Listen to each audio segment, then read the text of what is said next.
Hey, John, first, I guess we just want to give you a quick moment in the sun. How rewarding is it after the struggles so far this season to string two wins together back to back? I'm just really happy for the guys. You can see it's interesting. You wouldn't know coming to the rink that the team had the record that they did.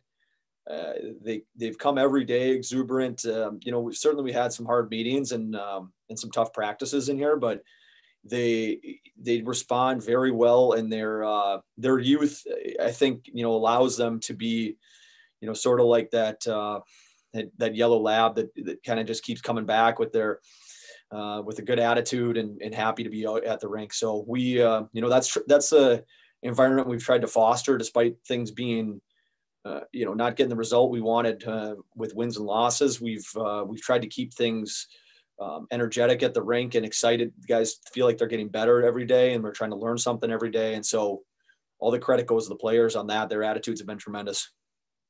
From your perspective, would you say that first period tonight was the best 20 minutes of hockey you've seen the team play all season? I think, John, I really think that the 60-minute effort tonight was one that we can hang our hat on. And I thought that each period we might have got better. I thought that at first we surrendered some scoring chances. Henderson's a heavy team, really tough to play against. We might not have been ready for that heat right away, but I thought the guys settled in, and then it was extremely thorough from about, really, you are right though. It was as close to a 60-minute effort as we've seen all season, and a tremendous effort from all facets. And then just one more here, and it might be a two-parter, but was there anything different that you did during the week off here leading into these two games than maybe some of the preparation that you had been doing for games? And then tied to that also would just be the decision to move Turcotte over to the left wing to perhaps get him going. Can you just speak to a little bit to that? Thanks. Yeah, there's a number of things that we've honed in on this season. There haven't been a lot of parts that we've been able to leave alone thus far. But I think this week we really concentrated on our defensemen having better gap control, and while we were yielding too many odd man rushes, we felt like there was a number of them that our D man could have nullified by just being slightly more patient to start off that odd man rush against, so not giving up every single line. And tonight it really shone through. Last night we still got burned a few times trying to hold, trying to set our gap. Be a little bit tighter, and we surrendered some short ice one on O's and 2-on-1s by trying to apply that. I felt like the defensemen had a much better night of managing their gaps, and it was going back to that doesn't happen unless you have good back pressure. We talked a lot, and it's a cultural item that we haven't been really able to address, but it's a 4 or 5 trackers. It's the guys farthest away from the puck and what their details are and how hard they're working away from the puck. And this weekend that we were much better on that. And so the structure's been in place, but we've been trying to, piece it together every game. It seems like something else really needed to get addressed. And finally, we kind of left the structure alone and talked more about some cultural things and detail. So it did shine through this weekend, but I think the players are number one. We had that top line of Turcotte and Kapari and Kaliev they're a threat every time they jumped over the wall. And when you have that one line that's a threat that has the other team on their heels, it certainly it lets the other guys play a little bit freer and backs the other team down ever so slightly. So and everybody else responded accordingly. We had 12 forwards going all weekend, and it allowed the D to set in and have those gaps. Thanks, John. Congrats on the 2 wins. Thank you. Next up is Jesse Cohn. Hey, John, you talked earlier in the year about the results not mattering and the lessons being important. I'm curious, did these wins feel like something the team built towards, or were they in there all along and it was just a matter of time? Yeah, it's all timing, right? Like it's getting the proper performance and the right feed it's JF just doing his job and being there for us to start the game off and giving the guys the confidence to set in. And, and then it's everything that, the dominoes just start falling after that. It's getting that confidence. It's the first wall battle, the first loose puck battle. All these things, just the dominoes start falling. And, I will say that, the results take care of themselves, and they'll take care of themselves at the right time. When you commit yourself fully to the team, to the endeavor, to yourself, and you're getting just a growth mindset on a daily basis, the results will take care of themselves. And I'm not saying that we have everything figured out here. We don't, but that was as close to a 60-minute effort as you can get from a group of guys who a couple of weeks ago in San Jose couldn't even touch the puck. So we're really happy with for the guys, the way that they played. And it was a full team effort. If I'm not mistaken, earlier today, Devon Smith-Pelly signed to a PTO.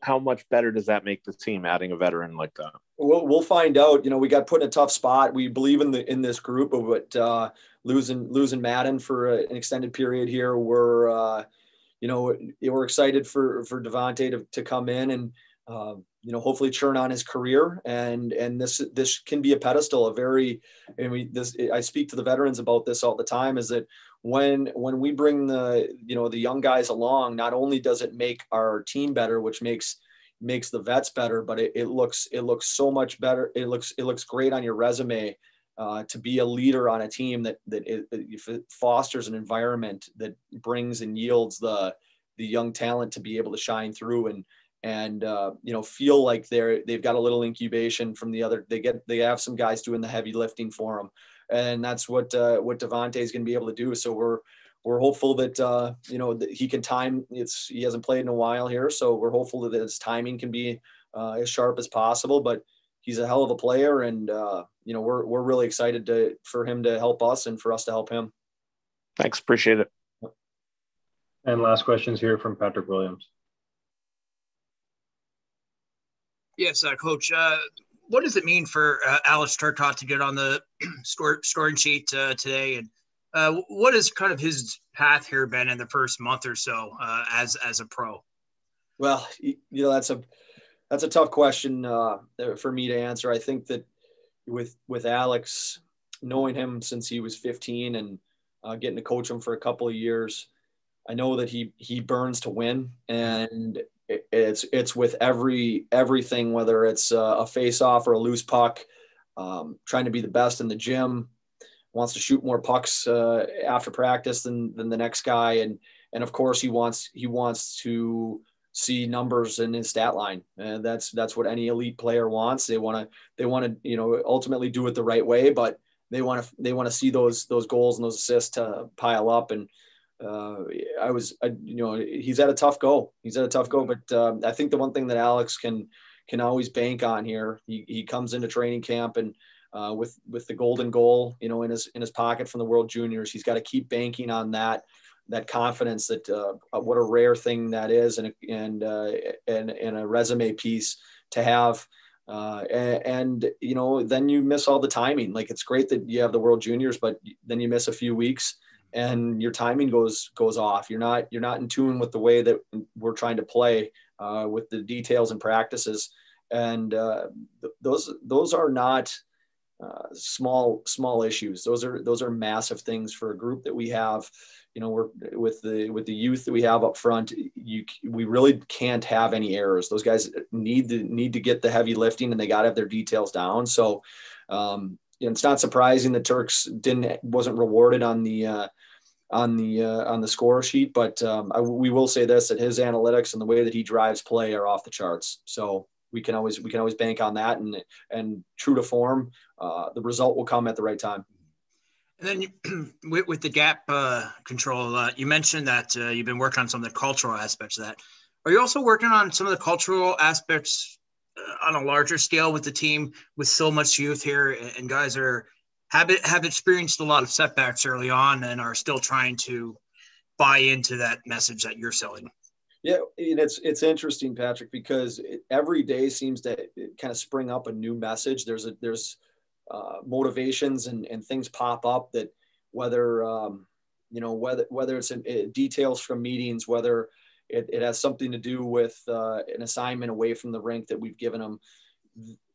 Every day something new has sprung up, and there's no shortage of us having motivation or trying to find ways to get these guys better. Now it's hopefully they're going to take care of some of these things on their own, and we can kind of lay off the hammer a little bit on the system items and try to really hone in on what they can do individually, which will ultimately get team better. And then last thing, obviously without going into specifics, but you mentioned some of those off ice assignments that you'd want them to do. What are kind of the themes you like to hit on with them? Well, when we talk about those, it's most often with we've been doing voiceover meetings. So Chris Height in particular has done a lot of those. So it's trying to keep our meeting space. We're doing the best we possibly can with it, but it's maybe not the most conducive environment to get guys to, respond and ask questions and things like that. So we're just trying to tie up as many loose ends as we can with some of those out of office type of meetings and stuff. So, and it's what have you retained from those? What did you get out of it? First off, did they even watch it? We can track that. So who did we actually get everybody to watch it today? That's the most important thing. And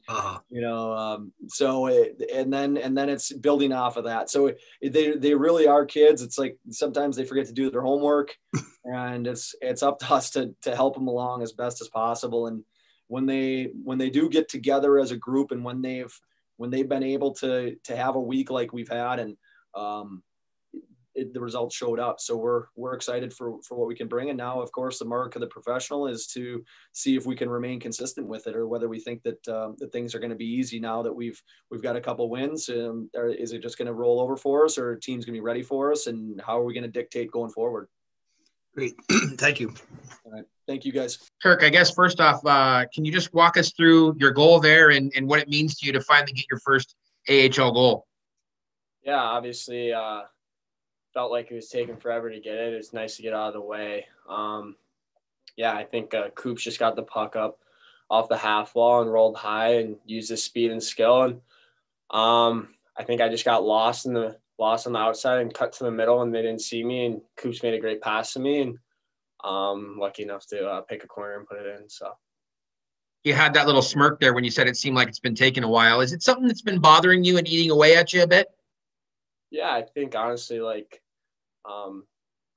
part of my job is to produce, and when you're not getting on the score sheet, it's hard, and, for sure. But I think I've been playing the right way and just trying to work hard every day and stick with it, thinking positively. And I think I got rewarded today, and hopefully I can keep her going. And obviously you are versatile. You can play on the wing, you can play at center, but you had been used primarily at center until this week. Just maybe what changed during practice this week that pushed you over there, and what are your thoughts right now about playing wing? Yeah, Coach Robo just told me he was going to put me with Coops, and just pretty much left it at that. I don't mind playing anything. I think, like you said, I try to be as versatile as I can, and if they wanted me to play D, I would. But on the side, no, it was good. I haven't played wing in a long time, so obviously there's an adjustment. Just getting used to the D pinching down on you all the time. I don't think you have as much time as you do up the middle. So, or as much speed as well. So, just trying to get used to that. And I think these two games were very beneficial for that, and hopefully can keep improving on the wing. Well, you'll have to fight Akil for that spot on D, but congrats on the goal. Appreciate it. Yep. Thanks. Appreciate it. Next up is Jesse Cohen. Hey, Alex, 1 win's great, 2 in a row. What's that do to the confidence in the room? Yeah, I think, obviously winning is what we're here to do. And to get 2 wins in a row feels really good, especially with how it was going previously. And I think we're really believing in each other. We're playing for one another. And now it's just starting to click. And we're really bonding as a team and getting tight. And I think that's really important. And I think like I just said, we're playing for one another, and we're starting to see some results here. And but we're not done yet. We got to keep going and keep getting these wins. Was there anything about the pro game? Obviously, I haven't been there for every game with the team, but was there something about the speed or the size or the shift from a competitive level that you felt the team needed to adjust to, or was it just a matter of time before you guys started picking up the W's? I think there were some moments where we weren't at our best. It's pretty tough. We have a lot of really young players on our team. So a lot of us are first-year pros, but I mean, what are we? We're 15, 16 games in now. There's no more excuses. There's no adjustment period anymore. And we got to start producing and getting results. And I think we learned a lot, but obviously I think there was a little bit of an adjustment, but there's no excuses anymore. And we gotta get these wins and keep it going. All right, thanks, Alex. Yep. Last questions here from Patrick Williams. Yes, Alex. Coming over from World Junior, you have that little break in between, and then you go right into the AHL season. How was that adjustment for you, and adjusting to the different styles of play? Yeah, obviously there's definitely an adjustment to the pro game. World Juniors is a very skilled game, very playmaking oriented, I would say, and a lot of the best skilled players at that age group. And when you come to the pro game, it's obviously a lot tougher. Everyone's obviously skilled, but guys are all different types of ages. It's really physical. It's obviously just as fast as I would say as World Juniors, but you got that physical element, and guys are they're playing for jobs. This is their livelihood, and I think that's something I've really started to realize. And just day to day too, just it's a grind, and you just got to keep working hard and trying to get better, because it isn't easy. And then with Robo, you go a ways back with him. What's your relationship like with him through the years, and how has he helped you up to this point? Yeah, obviously I had him in juniors, and he's obviously always been a great person to me, and always instilled a lot of confidence inside me, and just teaching me to play the right way and to hold me accountable when he needs to. But I think we have a really great relationship, and obviously I think he's just trying to make us all better players as well. I know his job's to get wins too, but I think he's trying to develop us as players as well. And to have him here, it's obviously awesome, and definitely makes it a little bit more comfortable. And then, as far as we see him, what he's like with us, but what's he like with you guys as a team, especially being such a young group? Does he know kind of when to lay off and when to apply the pressure? Yeah, I think, we're all going, it's his first year as well in this situation, just like us. And I think he's just been kind of reading and reacting. But I think he knows when to push on guys' buttons and then when to, I guess, lay off, like you said. But I think we're all feeling it out, and he's feeling it out. And but he definitely wants the best out of us. And you're definitely going to get criticism sometimes, but I think that's how it should be. And but he'll let you know when you're doing things good as well. So it's nice to have that reassurance. Great. Thank you. Yep. All right. Thank you. That's it for tonight. Thanks, guys.